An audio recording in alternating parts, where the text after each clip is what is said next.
Hey there guys, my name is Marcus, and in this video I'll show you a simple way how you can change language on Netflix.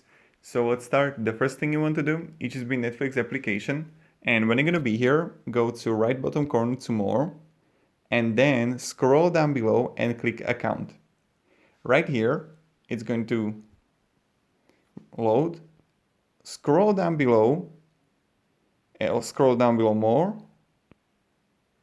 and then you're gonna see profile and parenting controls, and you want to click on your profile, and then you're gonna see language, right? You want to just click change,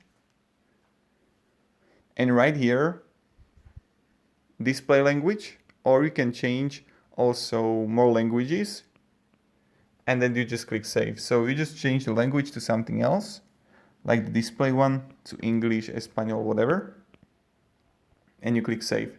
So thank you very much everybody for watching. If you have any questions, guys, ask me down in the comments, and have a great day and goodbye. See ya.